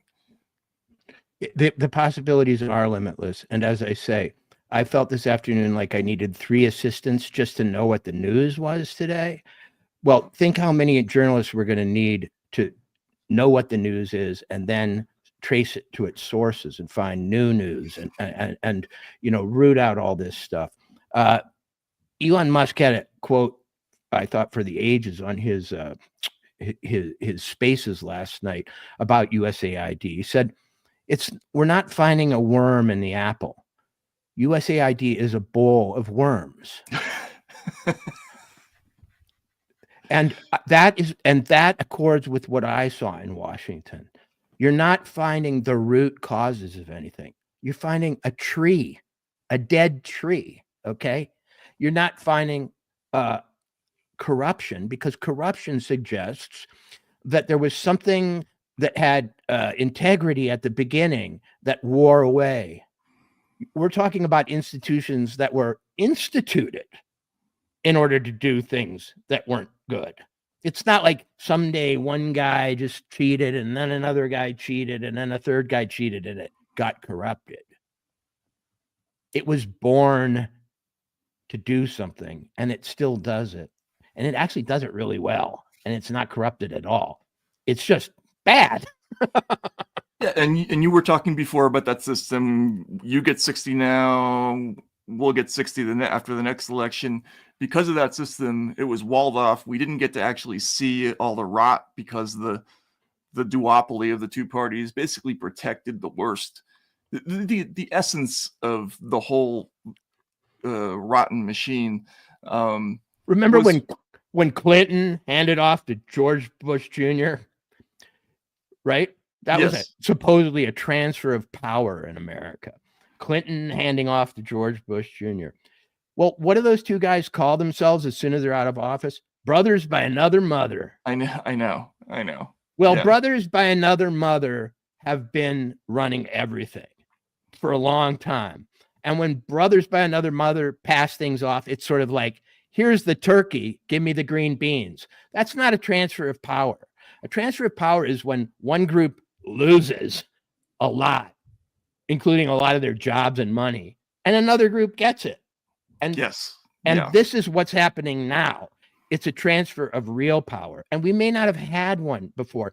I think one loomed in 2016, but it was short-circuited by the Russia investigations and Trump's naivete and basically incompetence in the face of this system. He should have done this the first time around, probably. But you're right. That was. But I can't blame anyone, even the hardest boiled real estate developer who has to like play ball with like this, Teamsters and the hardest unions in New York I can't blame him for not realizing what goes on in Washington. It's not like going from the minor leagues to the big leagues. It's like going from Montessori, to the big leagues. Like, wow, these guys are 10 feet taller than me and can swing bats, and all I can do is stuff a nookie in my mouth. Yeah, no, he wasn't ready. I mean, and they had to have absolute determination to do this. I'm still not sure exactly that all of this is exactly the right thing to do, but it's still incredible. But the one thing that it reminds me of that I felt like I wanted to mention, this is kind of the last observation of today. Yeah. So I was in Russia when there was a real transfer of power. They went from the Soviet Union to this other thing that changed its name 2 or 3 times, right? It was the SNG for like a minute, and then it went on to be the Russian Federation. And during that sort of initial 5-year period, they changed the property, the entire bureaucracy of the Communist Party sort of fell into under the auspices of something they called the State Property Committee.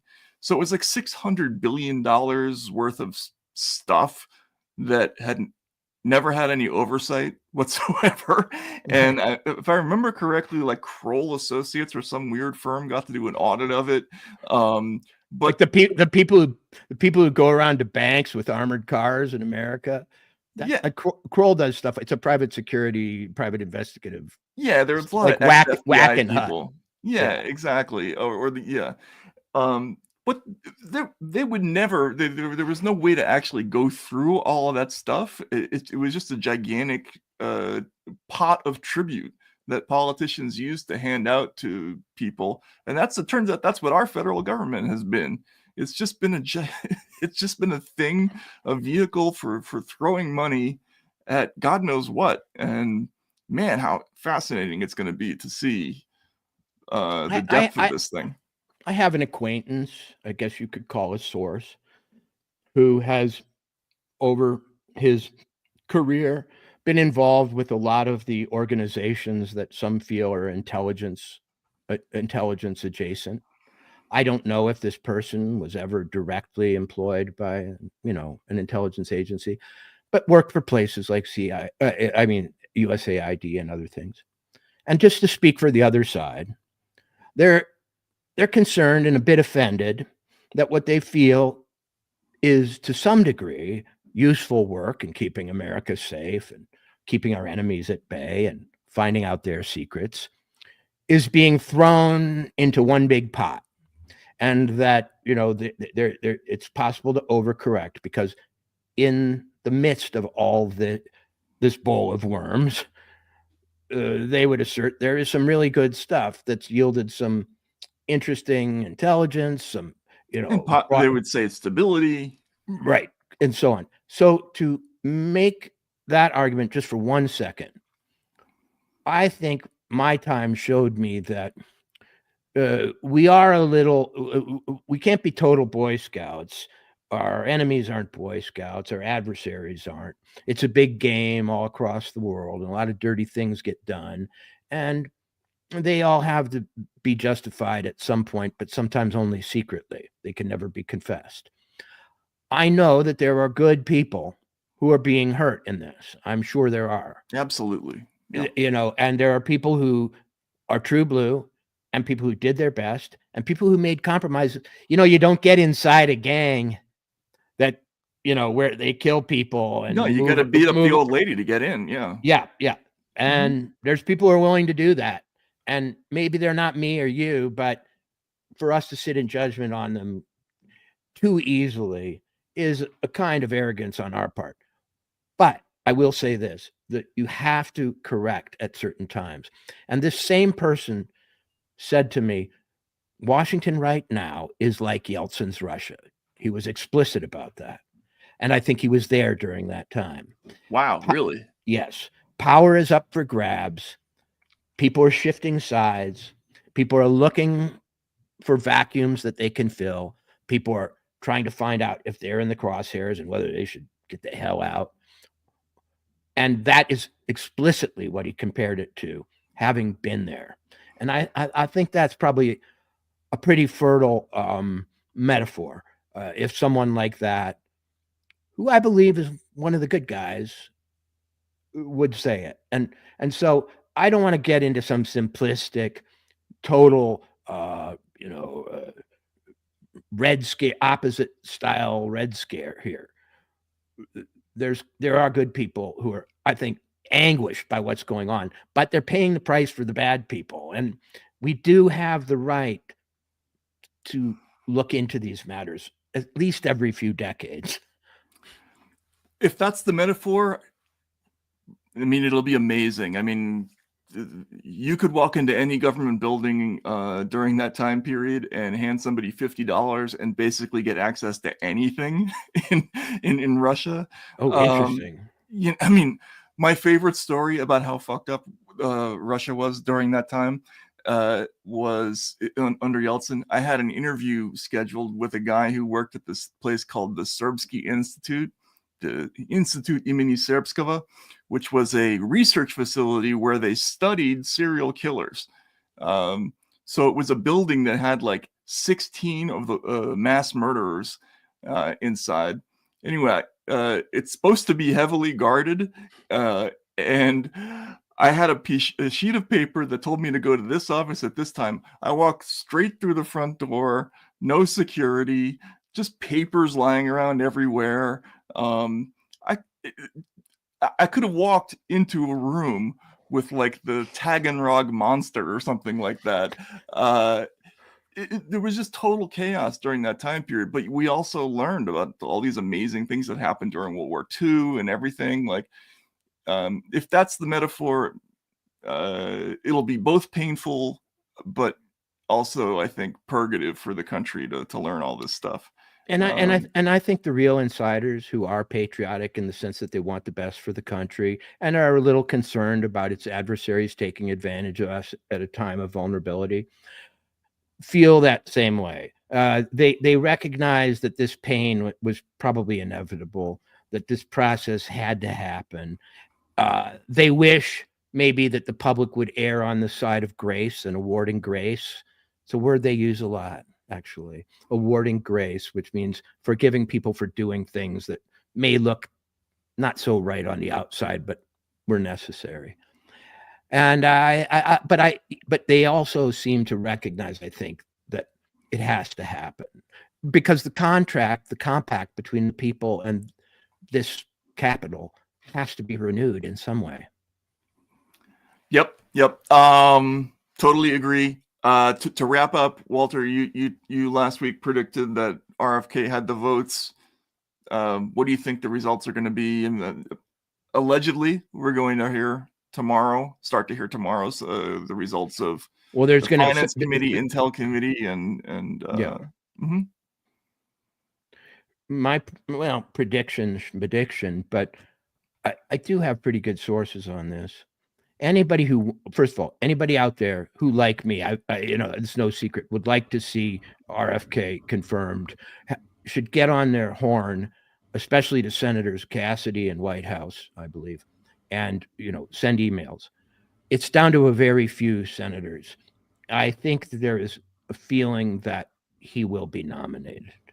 I think there's a feeling that Tulsi will be nominated, and Cash too. The attendance and the interest in the RFK hearings was absolutely unprecedented. It was monstrous compared to anything these people have seen before. I think they are going to punt the ball and go, we'll get him down the line. But right now, being the one or two people who frustrate this might not be what I want to do with my time. Which, by the way, is Brian Schatz's plan. He wants. Here, we got to play this because this is actually. Oh, the guy who said he wants to run the Tuskegee, RFK wants to run the Tuskegee. The same person is now promising to be a living Frank Capra movie. Hang on a second. He will be the Luigi of the Senate. Yeah. Here we go. Da-da-da. All right.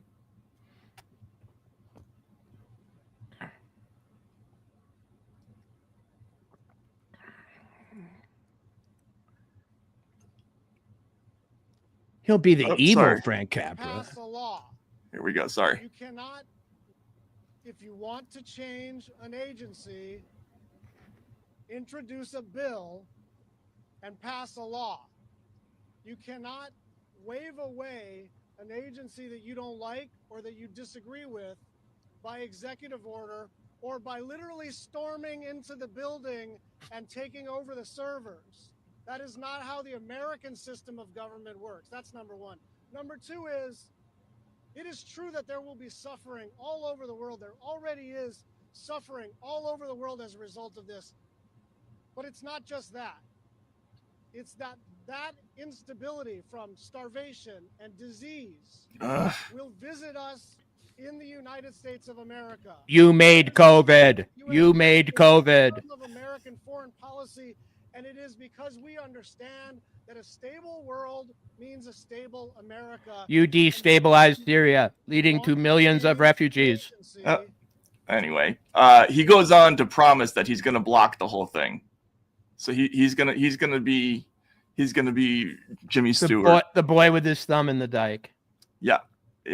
So I think that's going to go a way that he doesn't expect it. But you know. You can do that as a senator. So, yeah. I just don't see, finally, these people being shot down, or even one of them.